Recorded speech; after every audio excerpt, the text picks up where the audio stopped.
Você sabia que algumas das rainhas mais poderosas da história foram obrigadas a se casar com os próprios irmãos para manter o poder dentro da família? Quando as pessoas dizem nascido para governar, quase nunca falam do preço real dessa herança. Em algumas famílias, nascer na realeza significava algo muito específico. Seu corpo não era seu casamento já estava decidido e, em certos casos, a pessoa com quem você dividiria a cama carregava o mesmo sangue que você. Para manter o poder concentrado, reis se casaram com irmãs, rainhas com tios, filhas foram prometidas a primos antes mesmo de saberem andar. Isso não foi exceção. Foi regra. E nenhuma história representa isso de forma tão brutal quanto a da mulher que abre esta lista. Cleópatra não é a versão romantizada do cinema.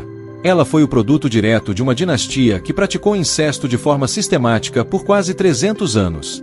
A dinastia Ptolomaica, de origem grega, governava o Egito após Alexandre, o Grande, e tinha uma regra inegociável: o trono só podia permanecer dentro da família. Isso significava casamentos repetidos entre irmãos, geração após geração. Quando Cleópatra chegou ao poder, a árvore genealógica da família já estava tão entrelaçada que quase não havia sangue externo. Ainda adolescente, ela foi obrigada a se casar com seu próprio irmão, Ptolomeu. Não era simbólico. Era um contrato político e legal. Quando ele morreu na violenta luta pelo poder, Cleópatra foi forçada a repetir o ritual e se casar com outro irmão ainda mais jovem. Esses casamentos não tinham nada de pessoal. Eram institucionais. O incesto era parte do sistema de governo. Mas o preço cobrado foi real. Décadas de consanguinidade enfraqueceram a dinastia por dentro, e mesmo com toda a inteligência e habilidade política de Cleópatra, o império ruiu. O sangue que deveria garantir poder acabou trazendo decadência. Do Egito, a prática atravessou séculos e se refinou na Europa, onde o incesto passou a ser disfarçado de estratégia diplomática. Antes de continuarmos, deixe eu te pedir algo rápido. Se este conteúdo está prendendo sua atenção até agora, é porque você valoriza histórias reais que quase nunca são contadas. A maioria das pessoas assiste até o fim, se choca e vai embora sem se inscrever. Mas cada inscrição é o que permite que este canal continue existindo e trazendo pesquisas como esta. Leva um segundo, não custa nada para você, e faz uma diferença enorme para nós. Inscreva-se agora e ative o sino. E agora, vamos seguir, porque o próximo caso é ainda mais perturbador. Na Espanha, Isabel II herdou não apenas a coroa, mas uma carga genética moldada por gerações de casamentos entre parentes próximos. Seus pais eram primos duplos de primeiro grau, compartilhando os mesmos avós. Esse nível extremo de consanguinidade não era acidental, era política de Estado. Isabel cresceu em uma corte isolada, cercada por intrigas, e desde cedo apresentou sinais de instabilidade emocional. Aos 16 anos, foi casada com seu primo de primeiro grau, Francisco de Assis. O casamento foi frio, humilhante e amplamente ridicularizado. Isabel chegou a relatar que, na noite de núpcias, precisou perguntar se o marido estava acordado. Apesar de ter filhos, a paternidade deles foi questionada por toda a corte. Rumores apontavam guardas e generais como possíveis pais. Seu reinado foi marcado por escândalos, golpes e descontrole, culminando em sua deposição e exílio. O incesto não foi um detalhe em sua vida. Foi a estrutura que a moldou. Na Áustria, a obsessão pela pureza atingiu níveis ainda mais extremos. Os Habsburgos transformaram o casamento entre parentes em tradição multigeracional. Maria Luísa da Áustria nasceu em uma árvore genealógica onde quase todos os ramos se cruzavam.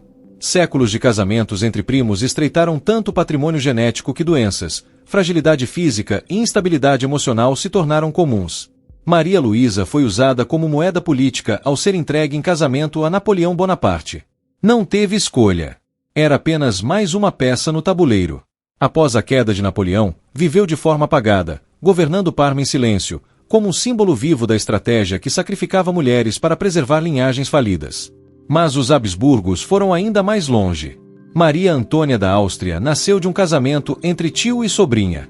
Isso significava que, biologicamente, ela tinha apenas 4 bisavós, quando normal seriam 8. O resultado foi uma criança frágil, doente e condenada desde o nascimento.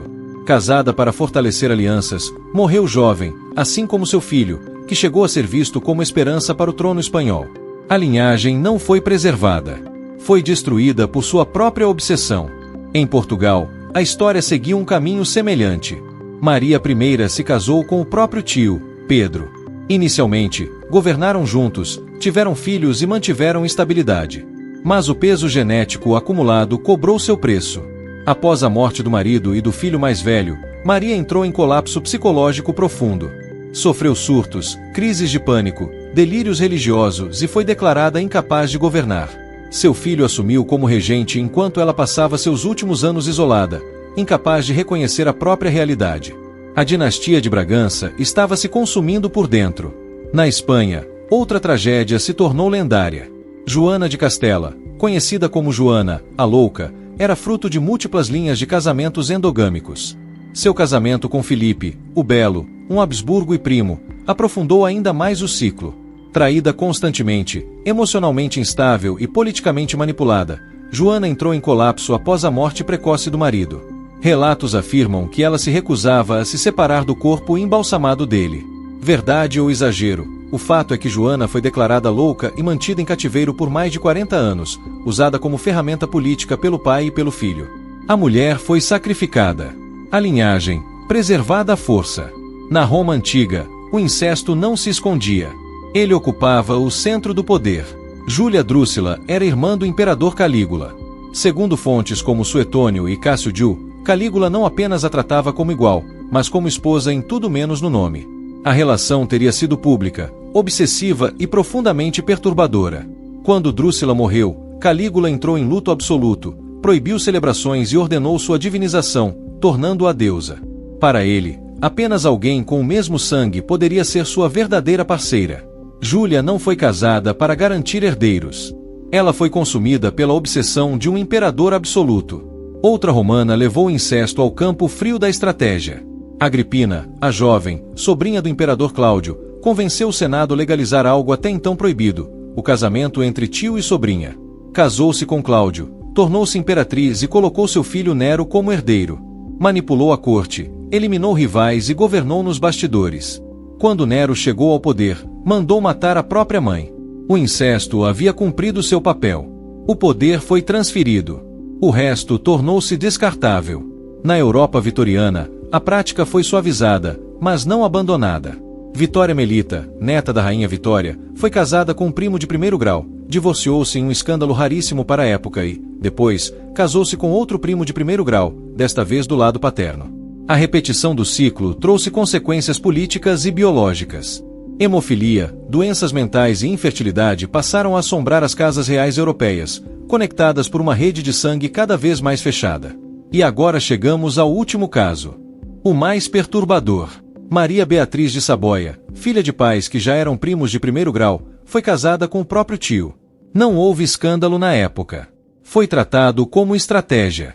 O resultado foi uma vida apagada, filhos doentes e mais um capítulo silencioso de decadência dinástica. Ela não foi exceção. Foi o eco final de séculos de decisões tomadas por homens que viam mulheres como instrumentos genéticos. Essas histórias não são mitos. São fatos documentados. O incesto nas famílias reais não foi acidente, nem loucura isolada.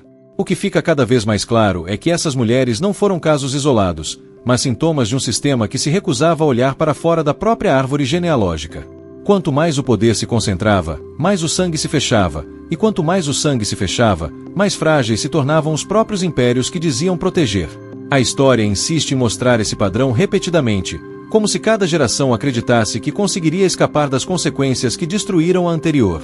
Na França, na Inglaterra, na Rússia e nos pequenos reinos italianos, o mesmo modelo se repetiu com variações mínimas.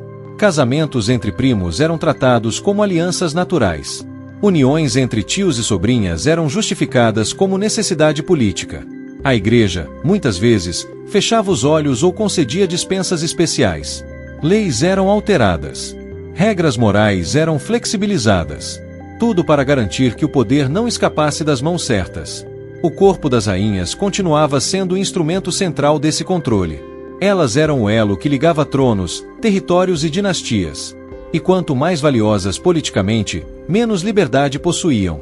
Na Rússia imperial, a Casa Romanov seguiu o mesmo caminho. A obsessão por alianças internas criou uma teia de parentesco tão densa que praticamente toda a nobreza europeia estava conectada por sangue. As consequências não demoraram a aparecer. Doenças hereditárias como a hemofilia se espalharam silenciosamente, atingindo herdeiros diretos ao trono. Crianças reais morriam jovens. Outras cresciam debilitadas. A fragilidade física passou a refletir uma fragilidade política crescente. O império parecia sólido por fora, mas por dentro apodrecia lentamente, corroído pelas mesmas escolhas feitas para preservá-lo. O que torna essas histórias ainda mais perturbadoras é que, em quase nenhum desses casos, as rainhas tiveram a possibilidade real de recusa. Não havia alternativa. Recusar um casamento significava provocar uma crise política, um conflito armado ou a perda imediata do trono. Algumas tentaram resistir, outras se resignaram. Muitas adoeceram. Algumas enlouqueceram. Outras simplesmente desapareceram da história, apagadas depois de cumprirem sua função reprodutiva. Seus nomes sobreviveram, mas suas vozes foram silenciadas. Com o avanço do século XIX, a ciência começou a expor aquilo que a tradição se recusava a admitir. Médicos passaram a identificar padrões claros entre consanguinidade e doenças hereditárias. Estudos começaram a circular entre as elites, ainda que discretamente. A ideia de pureza de sangue começou a perder força, substituída pelo medo da degeneração. Mesmo assim, o hábito não desapareceu de imediato. O peso da tradição era forte demais. Muitas casas reais continuaram repetindo o erro, acreditando que o próximo casamento seria diferente, que o próximo herdeiro escaparia ileso. Mas a história foi implacável. Dinastias inteiras entraram em colapso. Tronos foram perdidos. Monarquias caíram. E, ironicamente, aquilo que deveria garantir continuidade acabou acelerando o fim. O sangue fechado não fortaleceu impérios. Enfraqueceu-os. O poder concentrado não trouxe estabilidade. Gerou decadência. E no centro desse processo estiveram mulheres cujas vidas foram decididas antes mesmo do nascimento. Essas rainhas não foram monstros, nem exceções morais. Foram vítimas de um sistema que confundiu controle com segurança e tradição com destino. Quando olhamos para trás, o choque não está apenas nos casamentos entre irmãos, tios e sobrinhas. O verdadeiro choque está na normalização disso por séculos. Está no fato de que essas uniões eram celebradas, abençoadas e registradas como atos legítimos de governo. E talvez o aspecto mais inquietante seja perceber que essas histórias não são tão distantes quanto parecem. Elas moldaram o mundo moderno. Definiram fronteiras. Provocaram guerras. Derrubaram impérios. E deixaram marcas genéticas, políticas e culturais que ainda ecoam hoje. A história da realeza é, em muitos aspectos, a história de como o poder absoluto se voltou contra si mesmo.